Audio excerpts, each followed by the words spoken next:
Learners, today we are going to learn about proportionality. In the previous topic, we learned about ratios and how they were used to divide money between two people. So, proportionality, first type of proportionality that we're going to look at is direct. So, direct proportionality. So, we are going to have an independent variable. We're going to have an independent variable that is going to be varying directly with a dependent variable. That is very important. An independent variable x that's going to vary with a dependent variable. You have to learn to identify which one is the independent variable and which one is the dependent variable. Okay, moving forward.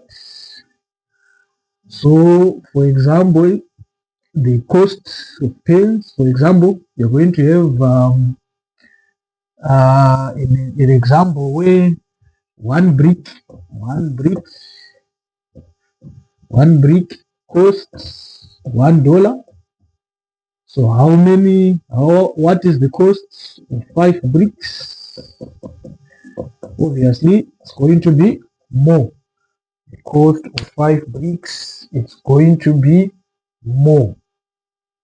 So this relationship, if there is an increase in the number of bricks, there is also an increase in the cost of bricks. An increase in the number of bricks will result in an increase in the cost of bricks. So the independent variable here are bricks. The cost of bricks is affected by the number of bricks.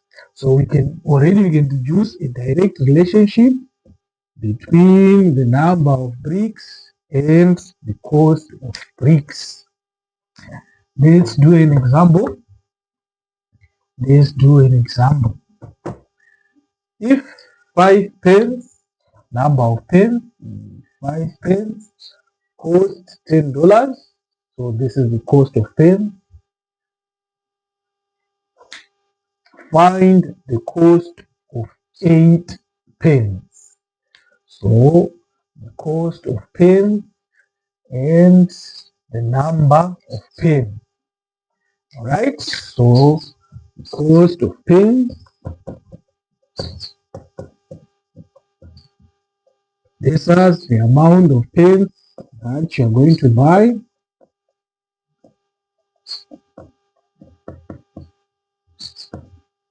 The amount of pens that you're going to buy. So in the first instance, buy $10,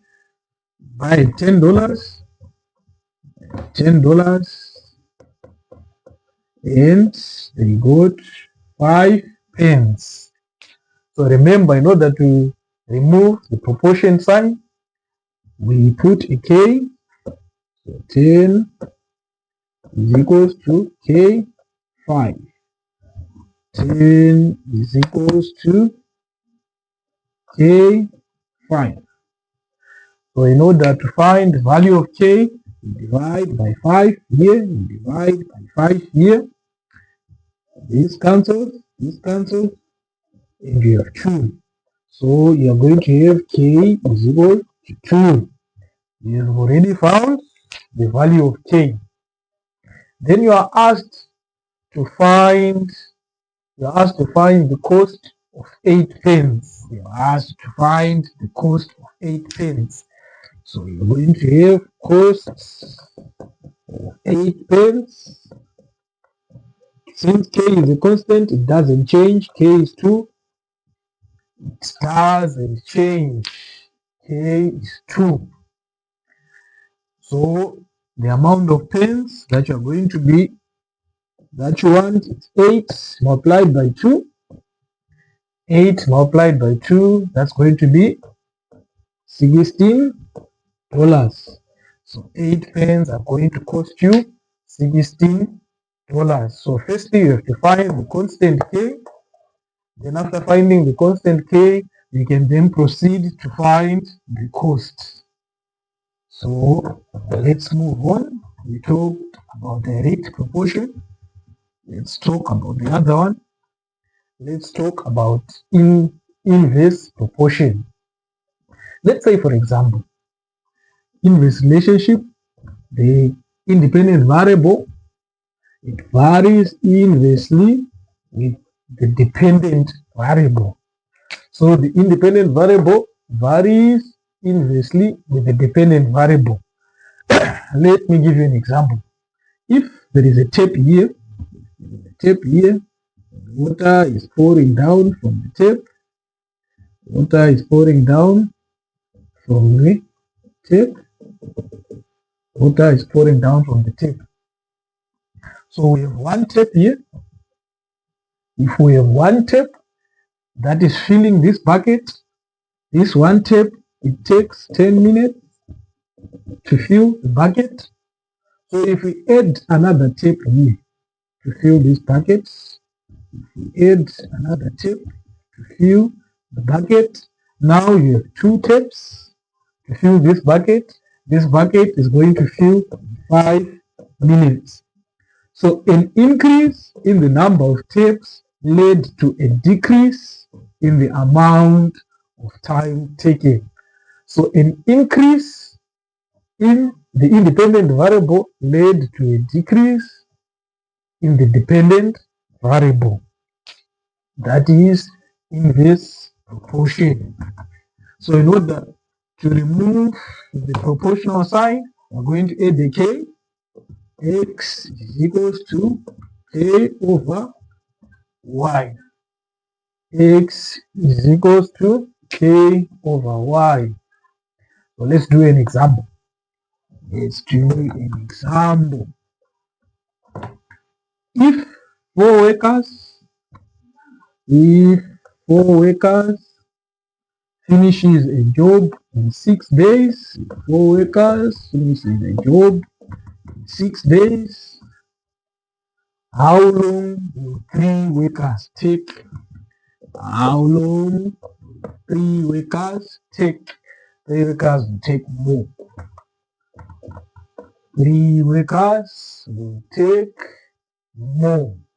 3 workers will take more.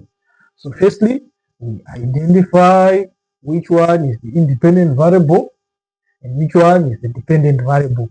So here the independent variable is the amount of workers. The change in the amount of workers result in the change in the time taken. So firstly, we write our inverse proportion relationship. X is inversely proportional to y. So x is equals to k over y. When our x is 4, this is equals to k. We are taking this first instance. When our x is 4, our y was 6. So k was equals to 6 multiplied by 4. And 6 multiplied by 4 is 24. It's 24 days. So if we manage to find our k, we can rewrite our formula.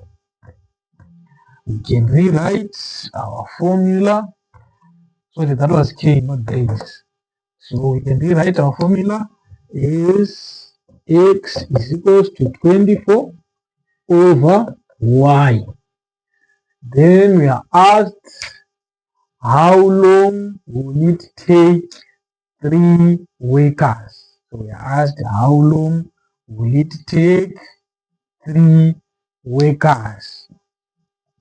So we are going to fill in our formula. So how long will it take 3 workers? So we're going to fill in our formula. X, which is 3 workers, is equals to 24 over y, which is the amount of days. So y is going to come here and 3 is going to go there. So we're going to have y is equals to 24 divided by 3. Y is equals to 24 divided by 3. 24 divided by 3 is equals to 8 days. So 8 days is more than 6 days. So a decrease in the number of workers led to an increase in the number of days. So that is proportionality. So we've covered the ratio and we've covered proportionality. So the next video will be a tutorial on the two topics. Thank you.